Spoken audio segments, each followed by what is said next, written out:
the first training that I ever did, I sat at the back with my mum and dad. It was my training. It was my training for my team.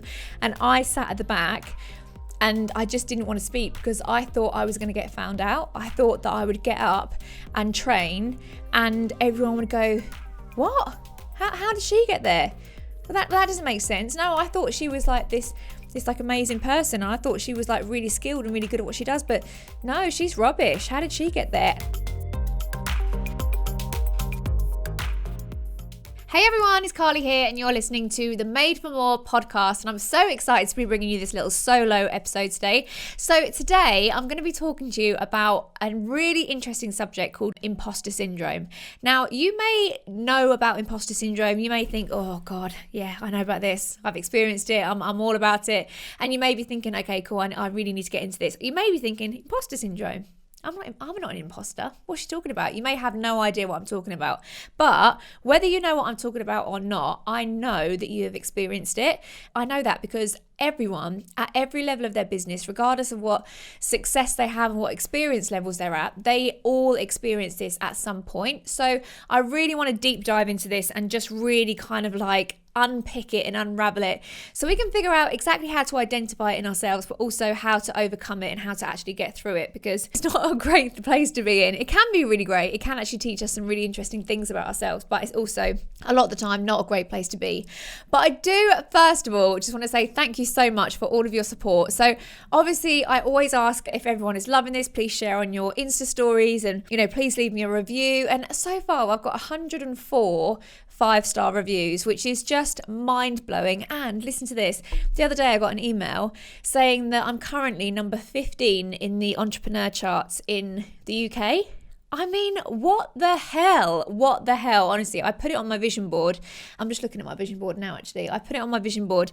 When I first started this podcast, I took a screenshot of the top charts on Apple iTunes it was actually the business top chart, and I photoshopped out number 1 and I put my podcast in there. And I just can't believe that I'm like 15 in the entrepreneur charts. That's just mind-blowing. And that's because of all of your amazing support and how you share it and how you show the love. And I just honestly can't thank you enough. And of course, if you haven't yet left a review and you want to, obviously it does make such a massive difference. It really, really does. It makes such a massive difference to me, but just in terms of getting out there and sharing it with more people, it makes a world of difference. So if you're loving this podcast, please take a screenshot, put it onto your Insta story, share it with anyone that you think will find this interesting as well. And I do always try and reply or give you a little smiley face, or I try as much as I can, as long as my little boy is not running around naked with my phone in his mouth at the time that you message, which to be honest actually is probably 75% of the day. But as long as it's not in that situation, I will always try and reply. And I absolutely love talking to you in my DM. So thank you so much. So let's get into imposter syndrome. Oh, it's a deep one. So, imposter syndrome can, if you actually look at the definition online, it is defined as a collection of feelings of inadequacy that persist despite evident success. So, imposters suffer from chronic self-doubt and a sense of intellectual fraudulence that override any feelings of success or external proof of their competence. So, basically, you live in a state of fear that you're constantly going to get found out and you're going to get exposed as a fraud. Now, you may not actually feel this, or you may have not even really tapped into the point of thinking like, oh yeah, that is totally what I feel. But it's that kind of like that self-doubt all the time. It's always when you're leveling up to that next level. It's always when you're stepping out of your comfort zone and or even thinking about stepping out of your comfort zone. That's where imposter syndrome normally completely comes in and swipes us out. So that fear of being exposed as a fraud. And I feel so passionate about this subject because I really have had this at so many points. I honestly have had this at so many points, and I continue to have it now. I still have those feelings now. Another feeling of feeling like you have imposter syndrome is that you kind of ask yourself, can I take on this responsibility? Like, can I be trusted to have the responsibility of this new role, or to be helping people in the way that I want to be helping people? And you actually worry that people's perception of your ability is actually higher than what your ability is. Do you know what I mean? So they think you're better than what you are. But actually, they a lot of the time know more than you do about how good you are. So, like I said, this is at all experience levels. And so many times, at so many levels, people will walk into a room and question whether they belong in that room. And they'll think, do I even deserve to be here? Do I belong here? Is this where I'm meant to be? Like, have I just accidentally ended up in this room and everyone's looking at me thinking, why is she here or why is he here? And one of the biggest feelings that people think when they're in that kind of imposter syndrome place is, what if I disappoint someone? I don't want to let anyone down. I don't want anyone to discover who I really am and discover, actually, I'm not that good, or discover that, oh, maybe I'm not qualified to do this, and you're going to let people down. That massively gets in the way of your ability to serve people. And if you started a business in any way, whether it's a network marketing business, whether you created a product, whether you're a coach, whether you're whatever it is, you've started that probably because you want to help people. You think that you have, with your product, you may have the solution to someone's problem. With your coaching, you want to help people feel better about themselves. With your network marketing business, you want to help someone create a better life for themselves. And when you're in that place of feeling like, oh God, I just don't want to disappoint someone, or you're constantly doubting yourself, that really does get in the way of your ability to help and serve other people. So this is why I feel so passionately about kind of identifying it and just shining a bit of a light on it. So first of all, one of the first signs that you have imposter syndrome, and again, I just want to point this out, having imposter syndrome does not mean that you are an imposter. Having imposter syndrome just means that you doubt your ability. And you doubt whether you're worthy of the level of success that you're striving for, or the level of success that you actually have. So I'm not calling you an imposter by any stretch of the imagination. It just means that you are not living in the place of self-worth and self-belief that you need to be yet. So one of the first signs is that you have guilt about charging for your product or charging for your service.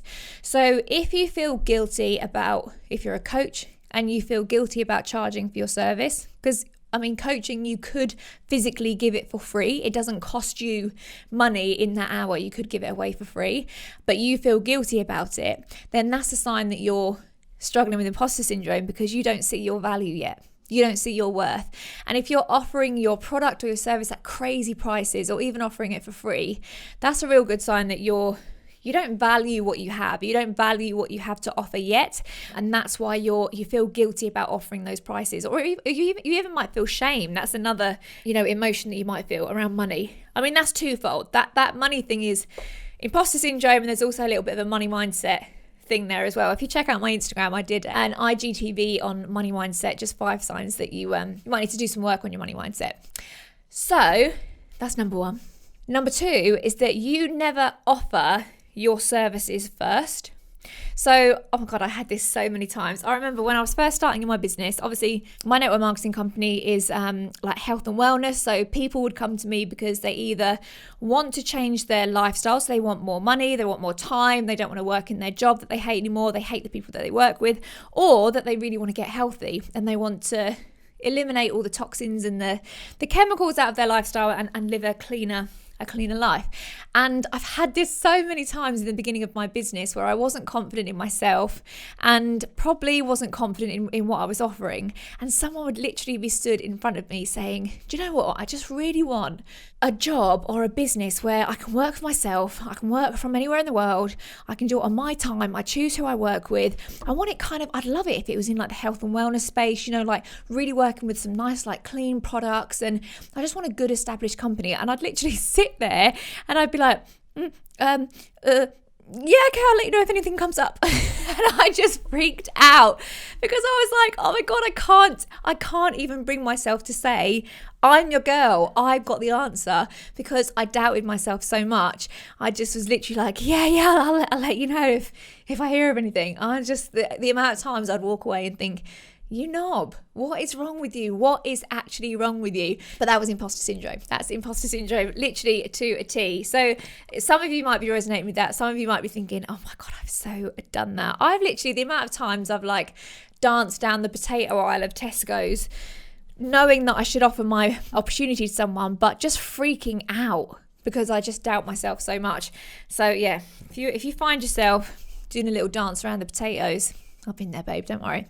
Thirdly is people pleasing. So I've touched on this before on my podcast, but people pleasing are worried that someone's going to think less of you. So that's I mean, people pleasing is such a big one. And loads of people really do struggle with this. I want to say suffer then, but it's not suffering. It's just struggling with it. And it's something to really get in check. But that's definitely a sign that you're in the imposter syndrome situ. And then this one, I feel strongly about this one. The addiction to education and learning. So if you are obsessed with learning and podcasts and books and courses and training calls, and all the time you're constantly feeling like you need more information. I just need to learn more, but you never put any of it into action. That is imposter syndrome at its finest, because you don't believe that you are able to go out there and serve or do what you need to do without knowing more information. You don't believe that what you know right now, you don't believe that you have the ability to do it. So if you feel like you need more all the time in order to feel worthy of helping other people, then that's a red flag, and you're going to get paralyzed. Because the weirdest thing is, actually, when you're in that place of like education addiction and kind of like over consuming information all the time, the weirdest thing is that you actually get paralyzed, because the more you start learning, the more you realize you actually don't know everything. And so you actually get worse and worse. Like when I first started my business, I knew nothing about network marketing. I knew nothing about health and wellness or anything in that area.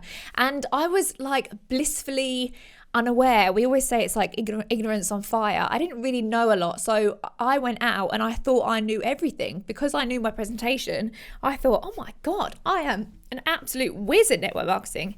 And then the more I got into the business, the more I started learning. And then I'd get on training calls and I'd hear something else that just blew my mind. And then I'd be like, oh my God, I don't know anything. Wow. I cannot be out there talking about network marketing because I don't know anything about this industry. And the fact is, I did know a lot about network marketing as an industry, and I could have gone out and really helped and educated a lot of people. But because I didn't know everything, and I didn't know everything that I was learning and everything on all the training calls, I thought I didn't know enough. And that's a real big thing that holds so many people back. And the fact is, we will never know everything. No one will ever know everything. There is always so much to learn. And so you just have to keep checking in with yourself and thinking, but do I know enough? Like to do the job that I'm trying to do I know how to do that? Like I may not know all the bells and whistles and all that extra fancy stuff, but do I know how to do the job that I'm trying to do? Do I know how to sell this product? This product that I'm trying to sell, do I know enough about it to know that this is genuinely the product for that person? That's what you want to keep asking yourself. If you're in that addiction to education and learning phase, we need to have a little chat. The next one is comparing yourself to others. So this is another really, really big one. And it's seems like such an obvious one, but you really can compare yourself to others, especially on Instagram. Like you can go on Instagram and you can check out someone who is exactly like you. They're not exactly like you, but they're in the same field as you and they're trying to do the same thing. And just instantly you go, well, I'm not that. I don't have that. I don't know that. I didn't do it like that. And you just instantly start looking at all the things that you don't know. And so you say to yourself, well, I'm not worthy of being in this position, or I'm not worthy of being where they are yet because I don't know all of these things, or I don't do all of these things. So comparison to others is a really big one. And there's just no point, because ultimately what I've learned really is that no one really knows what they're doing. Like everyone's information has come from learning it from someone else. Whoever you are looking at now and you think, oh my God, they're amazing, they just know everything about everything.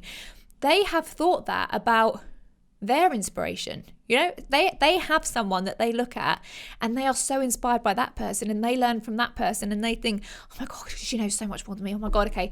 And they're learning from that person. So no one has it all together. No one knows everything. No one has nailed it. And they're like, yes, I am bossing this subject. Everyone is learning all the time, and it's a school day for everyone. And then lastly is the fear of disappointing people and the fear of having that responsibility. This starts from a child, to be honest. Like our fear of disappointing people, this is actually one of my biggest ones. I still to this day do hate disappointing people. I hate the idea that someone thought a way of me and then something that I've done has made them think differently.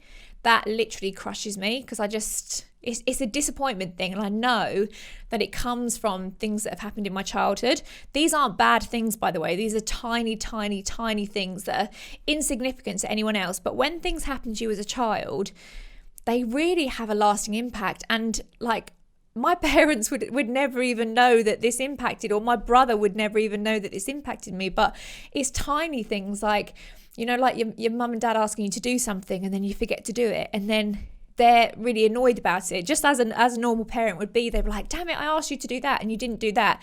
But those things as a child hurt, you know, and they're like, oh man, I disappointed my parents. And especially because your parents are like the people that you want to impress so much, and they're the people that you look up to so much. If ever you feel like you've disappointed them in any way, even the tiniest thing.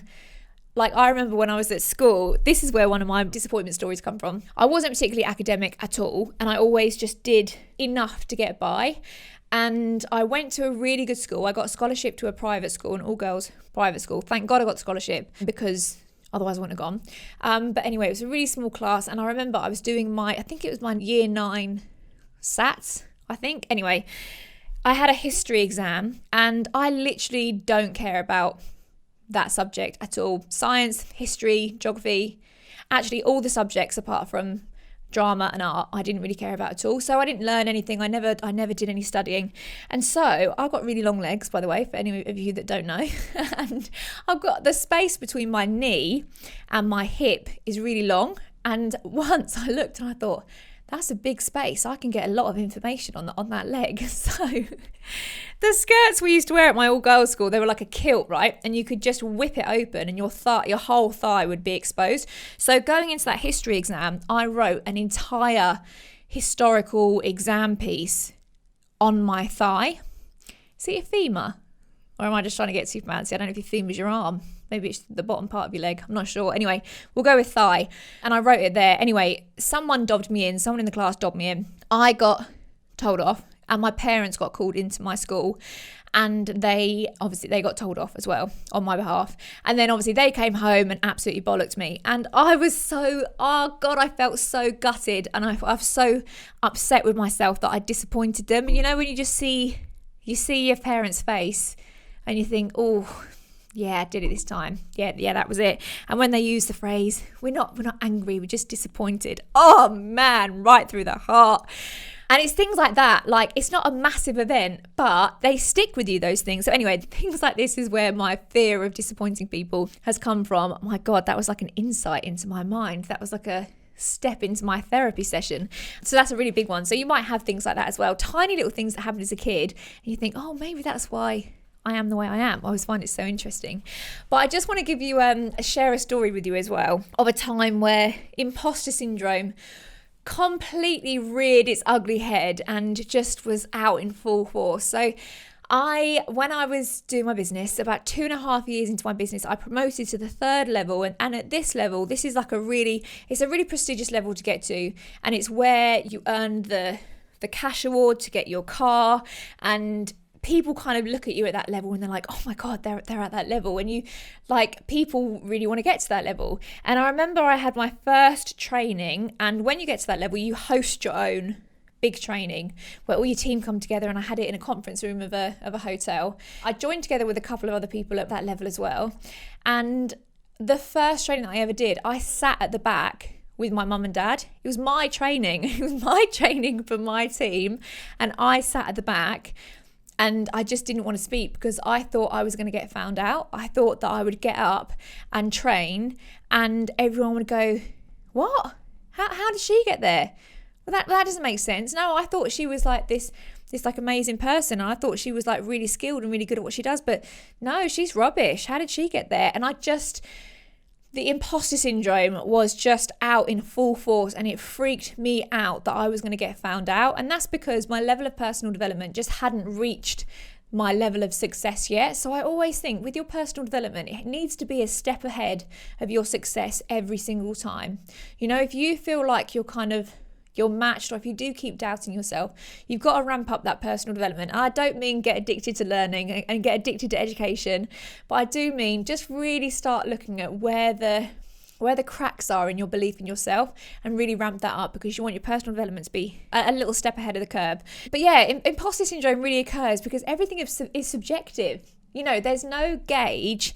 When I'm stood at the front of that training, there's no gauge for someone to say, yes, she's worthy of being up there because of blah, blah, blah, blah, blah. It's all subjective. Someone might look at me up there and say, oh my God, she's amazing. She's the best trainer I've ever seen. Someone else might be up there and think, she's awful. What's she even talking about? So it's so subjective. So ultimately, people decide themselves what value they see in things. And it's so, so important that we find and we trust the value that we bring. That's what's really important, because you can have two things and they both do exactly the same thing, but they both have very different values. So say, for example, you've got a car, you've got a Citroen Saxo. That was my first ever car. Shout out to the Saxo drivers.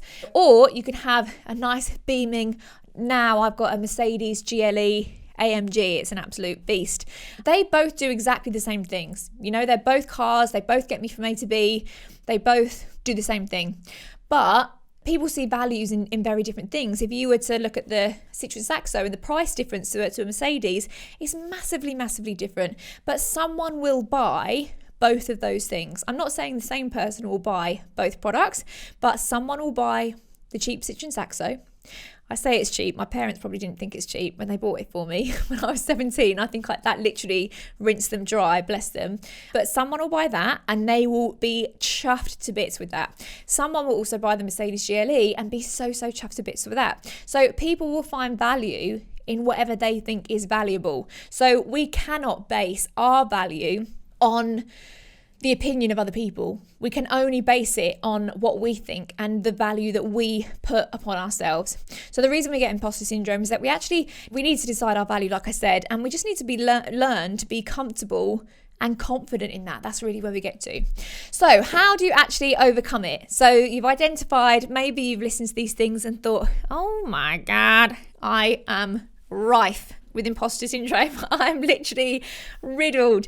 And that is absolutely fine if you are. Do not worry, because if you haven't had it yet, you will get it. If you have got it now, or you have had it at points before, it's just part of us. It is part of us. It's not that, like, whenever you say syndrome, it sounds like something you're like diagnosed with, but it's just part of us.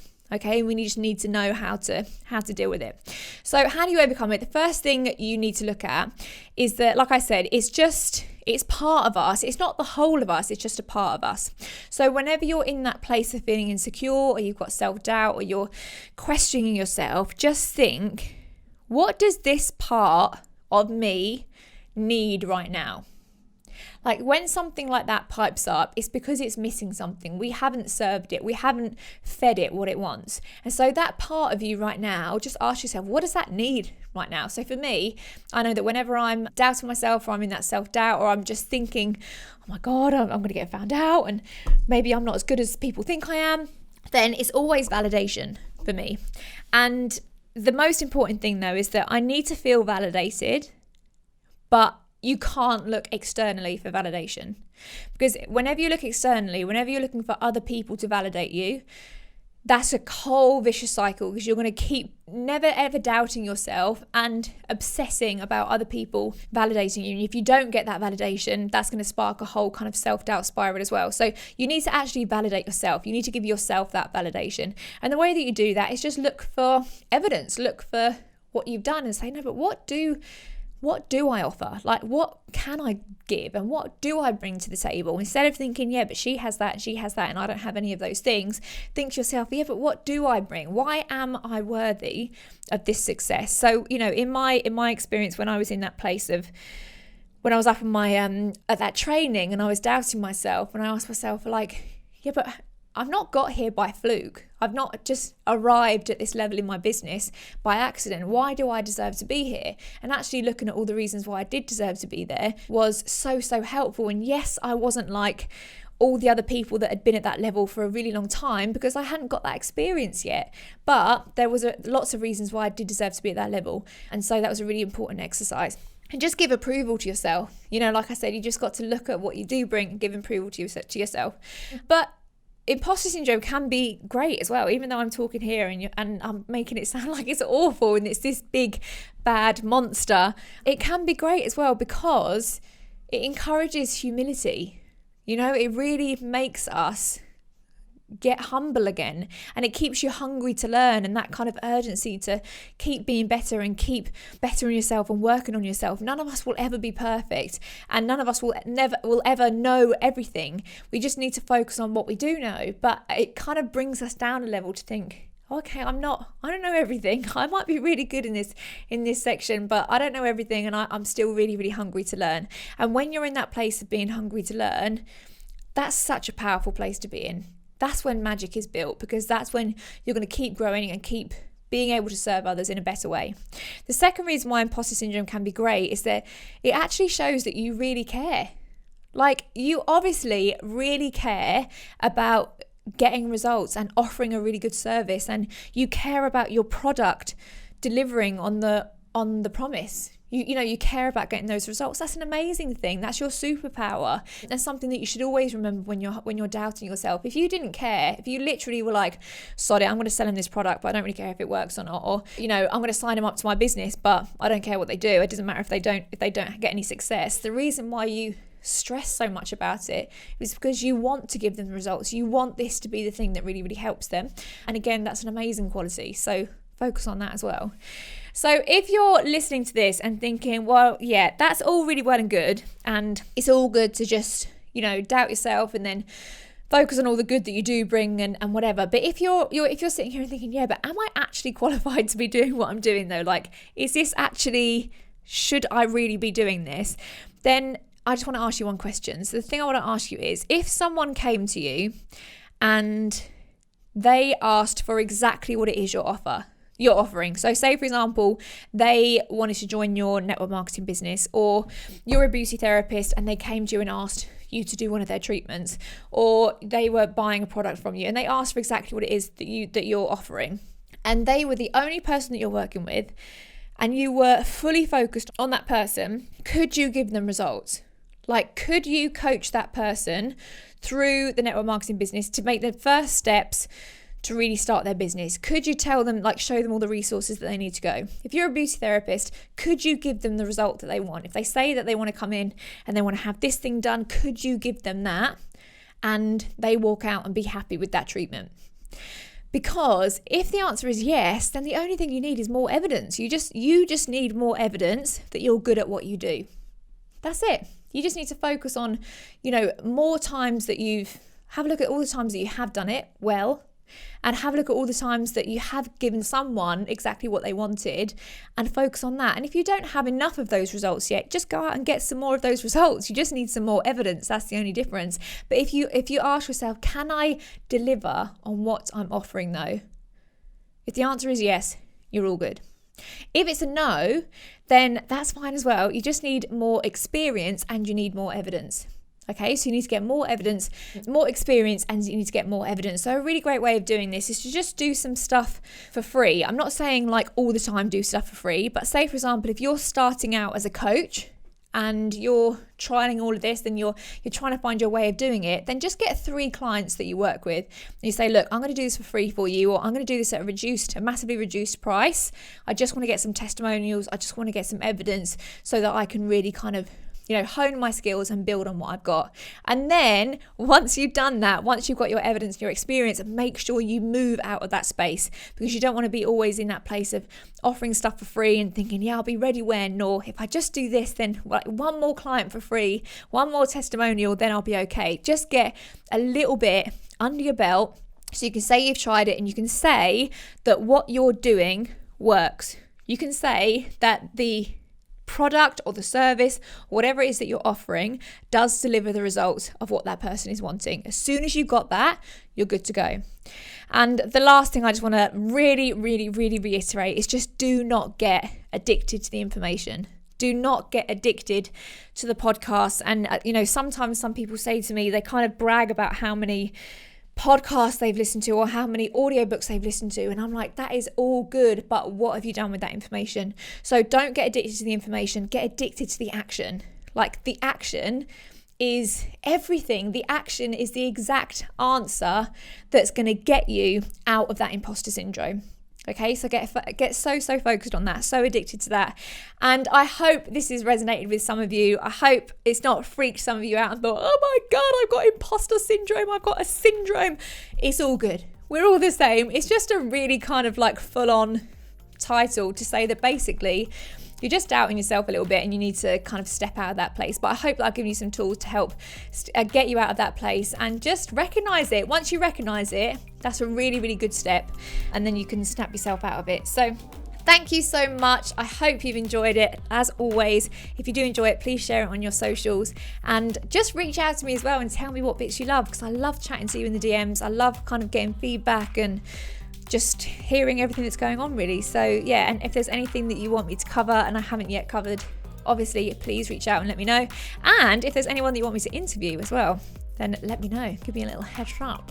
But yeah, I've got some really exciting episodes coming up. So thanks so much, guys. Hope you have a wonderful day.